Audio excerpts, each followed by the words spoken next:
Bienvenue à vous dans cette nouvelle vidéo d'actualité auto. Dans la vidéo du jour, je vous propose un gros thème central qu'on va diviser en plusieurs actualités. On va parler carburant alternatif, puisque cette semaine, il y a eu des news assez intéressantes concernant l'un d'entre eux, l'ammoniac, qui pourrait être une solution viable à long terme et qui règle plein de problèmes d'un coup. Hasard de planning, cette semaine, il y a eu également pas mal de news concernant l'hydrogène et concernant les carburants de synthèse de manière générale. Donc aujourd'hui, on va parler de l'ammoniac, de l'hydrogène, de carburants de synthèse et d'autres technologies, savoir un petit peu où on en est, en sachant que tous ces carburants ont le même but, proposer aux constructeurs des alternatives à la voiture électrique, leur donner la possibilité de continuer de vendre des voitures thermiques après 2035, tout en respectant les objectifs CO2 imposés par l'Union européenne. Donc j'espère que le sujet vous intéressera, si c'est le cas je compte bien sûr sur vous pour le montrer en laissant un maximum de likes, en partageant la vidéo, en vous abonnant et bien sûr aussi en laissant un commentaire pour me dire ce que vous pensez de ces alternatives à l'essence et au diesel actuel, et si pour vous, à votre avis, il y a une de ces technologies qui a plus de chances que l'autre de réussir à dominer un jour le marché de la voiture thermique.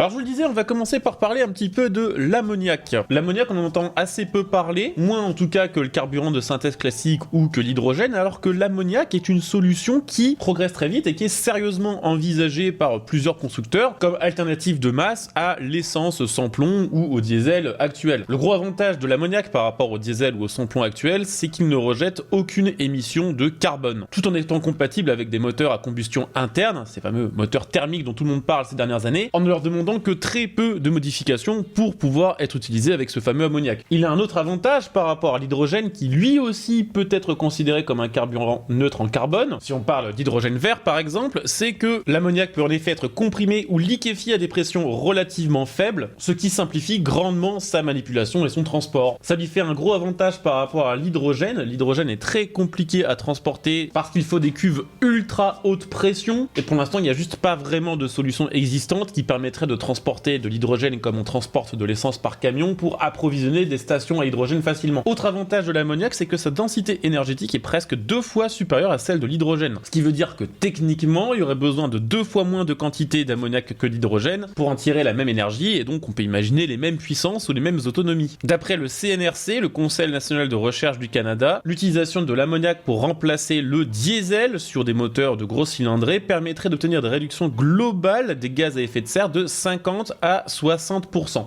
Donc c'est effectivement un carburant alternatif qui a énormément de points positifs et qui peut soit être utilisé pour remplacer l'essence, soit pour le diesel. Tout dépendra évidemment de la recette entre guillemets qui lui sera appliquée. Autre avantage quand même, faut le dire d'un point de vue géopolitique, c'est qu'en Europe on sait fabriquer de l'ammoniac. L'Allemagne est capable d'en produire en grande quantité, alors peut-être pas assez pour approvisionner toute l'Union européenne, mais faut bien se dire que ce genre de carburant ne remplacera pas totalement l'essence ou le diesel, mais ne remplacera qu'une partie. Dans les prochaines années, on risque de retrouver un mix énergétique beaucoup plus varié que celui d'il y a 10 ans. Donc ici, il n'est pas question de produire assez d'ammoniac pour remplacer toutes les voitures diesel et essence actuelles, mais simplement une partie d'entre elles. Le fait de pouvoir le produire en Europe est quand même un avantage par rapport à l'électrique, dont les terres rares viennent souvent d'Asie, par exemple de la Chine. Et en ce qui concerne le carburant classique, soit il faut se fournir auprès des États-Unis, soit auprès de pays du Moyen-Orient. L'ammoniac, au moins, on pourrait le faire à peu près nous-mêmes. L'ammoniac est une solution qui est sérieusement envisagée par plusieurs grands constructeurs automobiles, par exemple Toyota qui a déjà réalisé un prototype de moteur qui tourne à l'ammoniac.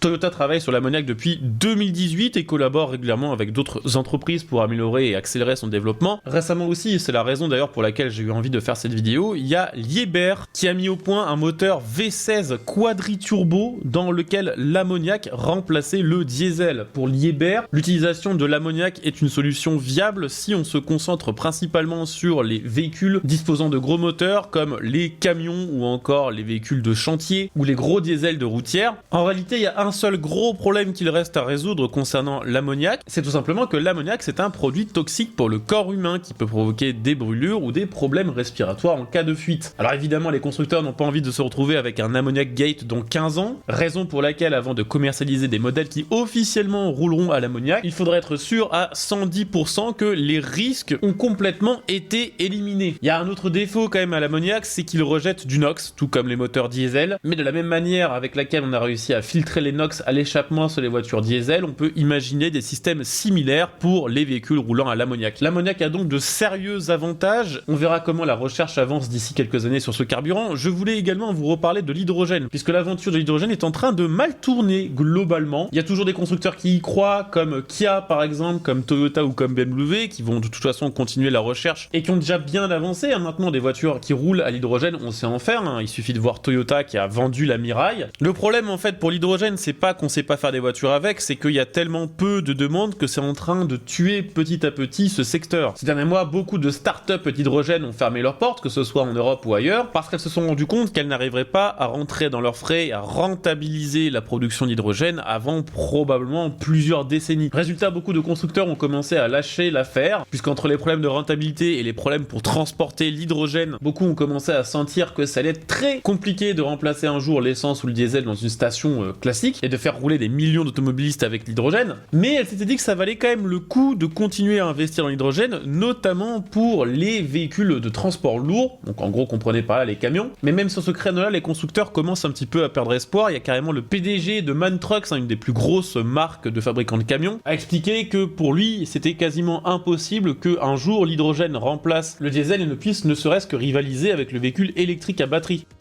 C'est vrai qu'on a vu beaucoup d'autres grands constructeurs de camions, Volvo, Renault et Mercedes, proposer des camions électriques qui, bon, faut le dire, clairement, sont beaucoup plus chers que leur équivalent thermique ou diesel, et beaucoup moins pratiques en réalité aussi, mais restent beaucoup plus performants que les actuels camions à hydrogène. C'est notamment dû à deux choses: les coûts d'exploitation qui sont toujours très élevés pour fabriquer des véhicules à hydrogène et pour fabriquer ce fameux hydrogène. Il y a quasiment aucune infrastructure, justement à cause du fait que c'est assez difficile pour l'instant de le transporter. Donc l'hydrogène pour l'automobile, c'est un projet qui semble un petit peu enterré, à part pour quelques marques comme celle citée précédemment dans cette vidéo, ou quelques marques qui produisent des voitures de sport, comme par exemple Alpine qui a réussi à mettre au point un V6 hydrogène de 740 chevaux, ou Saline qui, pareil, va produire sa prochaine supercar en V6 hydrogène. En dehors de ces applications de niche, c'est quelque chose qui probablement ne verra jamais le jour, et concernant le transport routier, le développement de véhicules fonctionnant à l'hydrogène a tellement de retard sur l'électrique, sur laquelle il y a eu beaucoup plus d'investissement, on risque de ne jamais atteindre le point où l'hydrogène commencera à être plus intéressant que la voiture électrique et risque donc d'être aussi abandonné pour le transport routier. Pour terminer, on va parler des carburants de synthèse, des carburants synthétiques qui peuvent être fabriqués à partir de plein de choses différentes, mais on va surtout parler de celui qui est fabriqué à partir du CO2 capturé dans l'atmosphère et d'hydrogène. Les choses ont bien avancé, on a par exemple Toyota, Mazda, Suzuki, Subaru et Daihatsu qui au Japon font déjà rouler des voitures qui fonctionnent avec un mélange de carburant classique et de carburant synthétique. Alors pour l'instant c'est dans un but promotionnel, c'est histoire de montrer que ça fonctionne bien et que les moteurs thermiques n'ont besoin quasiment d'aucune adaptation pour fonctionner correctement à l'essence de synthèse. En fait, l'essence de synthèse, c'est une technologie qui est au point. Maintenant, on sait faire des moteurs qui fonctionnent à l'essence de synthèse, on sait en fabriquer facilement, et on sait aussi la transporter facilement, puisque ça, c'est un des avantages de l'essence de synthèse, c'est qu'elle pourra utiliser le réseau de distribution déjà actuellement présent pour l'essence et le diesel, c'est-à-dire nos bonnes vieilles stations-service. Il y a deux difficultés que doivent surmonter les carburants de synthèse pour vraiment devenir l'avenir du carburant automobile. La première, c'est la législation. Il y a pas mal de pays dans lesquels pour l'instant on sait toujours pas vraiment ce qu'on aura le droit de faire ou pas dans les années qui arrivent. Par exemple du côté de la Commission européenne, depuis quelques mois seulement, les constructeurs savent qu'ils auront bel et bien le droit de vendre des voitures qui roulent à l'essence de synthèse après 2035, mais vu que ça fait que quelques mois que ça a été décidé,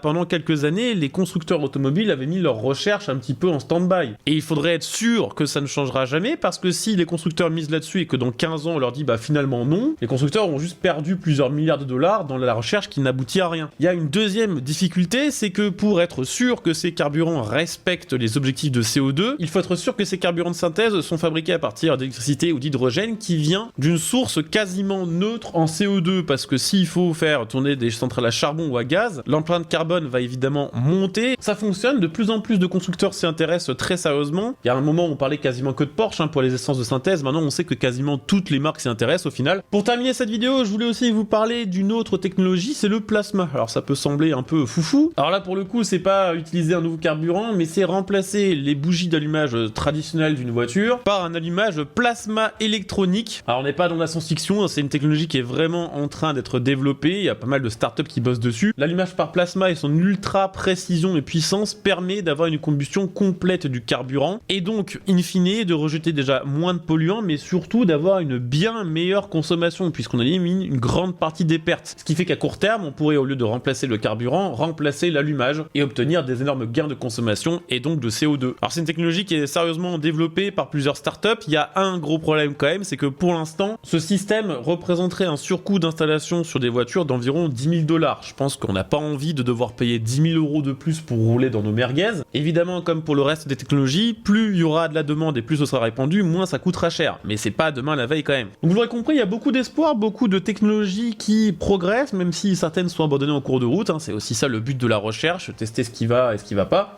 Quoi qu'il en soit, j'espère que la vidéo du jour vous aura permis d'y voir plus clair sur où on en est sur ces différents carburants. Si c'est le cas, je compte sur vous pour le montrer en laissant un petit like, en vous abonnant pour les prochaines vidéos et en laissant un petit commentaire. On se retrouve très bientôt pour une nouvelle vidéo. Ciao!